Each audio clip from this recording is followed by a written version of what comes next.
Olá pessoal, tudo bem? Sou o professor Fernando Pereira, professor de Química. Pessoal, então hoje a gente vai falar um pouquinho sobre fatores que influenciam a velocidade de uma reação. Então a gente viu na última aula sobre velocidade de reação, hoje a gente vai entender fatores que influenciam para uma reação acontecer mais rápido ou mais lentamente. Vamos entender então isso no nosso dia a dia? Então vamos lá. Introdução, a cinética química, que é a área geral que estuda essas questões. Fatores que influenciam a velocidade. Então, quando a gente pensa em velocidade, quando a gente abordou o que seria essa questão da velocidade, ela parece uma coisa bem distante de nós, não parece? Mas não é. Vamos entender isso mais próximo da gente. Então, existem 4 tipos de fatores que vão alterar a velocidade de uma reação, tá? Então, quais são esses 4 fatores e como que eles encaixam no nosso dia a dia? O primeiro fator, ele é chamado de superfície de contato, tá? Então, contato, seria o que é contato? Então, uma superfície de contato. Vamos entender melhor o que seria isso? Quanto maior a superfície de contato, maior é a velocidade de uma reação. Tá, professor? Não entendi muito bem. Então, pense o seguinte, como que vai pegar fogo mais rápido quando a gente prepara uma fogueira? Se a gente coloca uma tora de madeira muito grande ou se a gente coloca vários gravetos pequenos. Então, se a gente coloca vários gravetinhos pequenos, o que acontece? A gente tem mais superfície de contato, ou seja, a área para que o fogo, para que entre em combustão na realidade. Se a gente coloca um material muito grande, a gente tem pouca superfície de contato, ou seja, vai demorar muito mais tempo para aquecer aquele local e levar à combustão então. Isso ocorre porque as reações acontecem entre as moléculas, certo? Que ficam na superfície dos reagentes. Elas realizam colisões, tá? O que seriam colisões? Então, quando está acontecendo a reação, para isso acontecer mais rápido, elas têm que se chocar mais rapidamente para formar um determinado produto. Se forem, então, essas colisões mais efetivas, ou seja, de uma orientação mais correta, tá? Então, vamos supor o seguinte, para que a gente forme um produto final, as moléculas elas têm que se chocarem dessa forma, tá?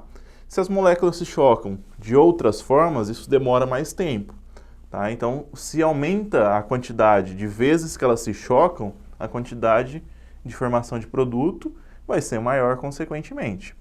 Resultarão, então, na quebra das antigas moléculas, ou ligações, né, na realidade, e a formação de novas ligações, ou seja, a reação química vai acontecer. Portanto, quanto maior for a superfície de contato, mais moléculas estarão em contato umas com as outras, tá? Maior será a probabilidade de ocorrerem choques efetivos e mais rápido a reação vai acontecer.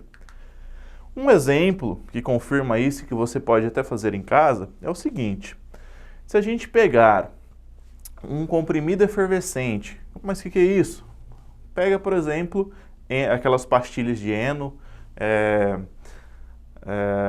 aqueles comprimidos efervescentes de vitamina C, tá? Então, se você colocar um comprimido inteiro e anotar o tempo, tá? Então, o que tem a ver o comprimido inteiro? Então, ele está compactado, representando uma parte, uma superfície de contato menor, na realidade, né?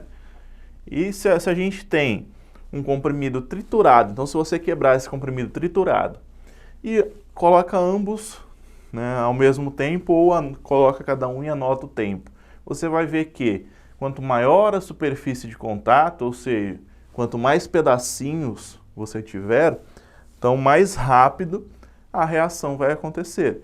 Então, os comprimidos triturados vão se dissolver muito mais rápido, porque eles estão mais partes em contato com a água, diferente de um comprimido maior. Então, qual determinará que deve reagir mais rápido? Qual deles que vai reagir mais rápido? Então, a resposta é o seguinte, comprimido triturado, pois sua superfície de contato é bem maior do que um comprimido compactado, ou seja, Vamos imaginar que a gente tem 1, 2 e a lateral, né? Então a gente tem muito menos quantidade de superfície de contato do que um comprimido triturado em vários pedaços, certo? Então, se vocês quiserem fazer em casa, fique à vontade, é um experimento bem simples, certo? Segundo, tá? Então a gente tem 4. Segundo, temperatura, pessoal. Temperatura influencia muito na velocidade da reação.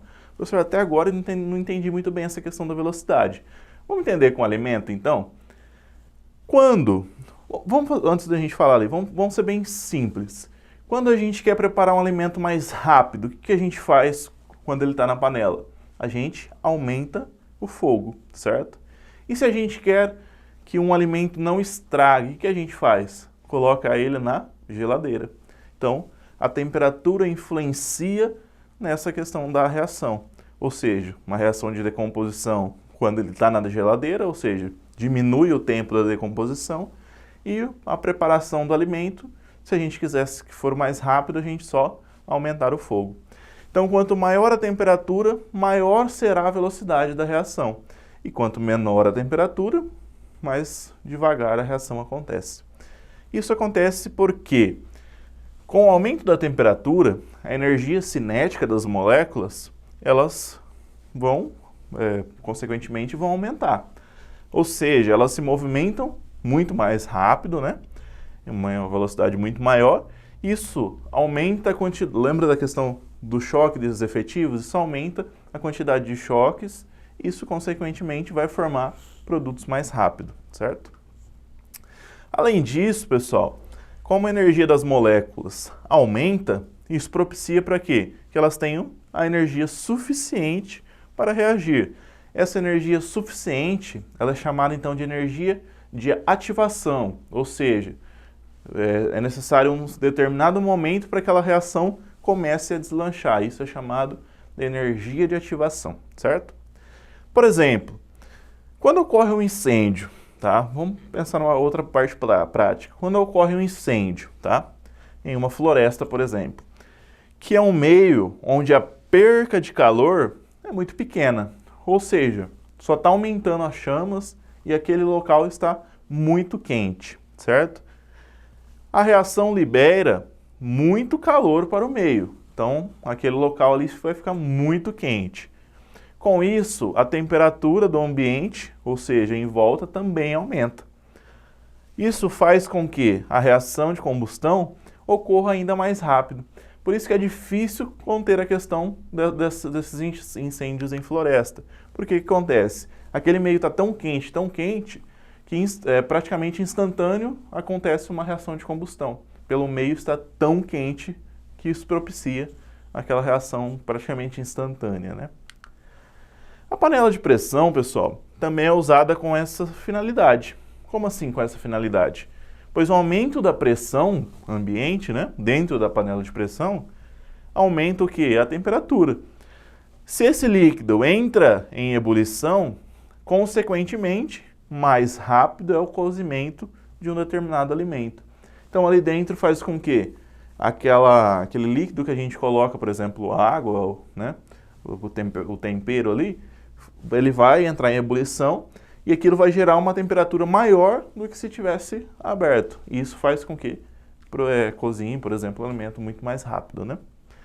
Pessoal, então a gente falou um pouquinho sobre essas questões, tanto de superfície de contato, quanto temperatura. Mas é importante a gente ressaltar uma coisa. Ó. A panela de pressão é um exemplo da influência de temperatura, certo? Sobre a velocidade. Só que se a gente quer, né, que a reação aconteça lentamente, o que a gente faz? Se a gente quer que aconteça rápido, aumenta a temperatura. E se a gente quiser que a reação aconteça mais lentamente, a gente diminui a temperatura. Isso a gente relembra com, por exemplo, o freezer. A gente coloca o alimento para quê? Para que ele se decomponha muito mais lentamente, certo? Bom, é isso que essa parte, então, está dividida em duas partes. A gente já vai tratar dos outros fatores que influenciam a velocidade da reação. Pessoal, espero que vocês tenham gostado e até a próxima aula. Tchau, tchau!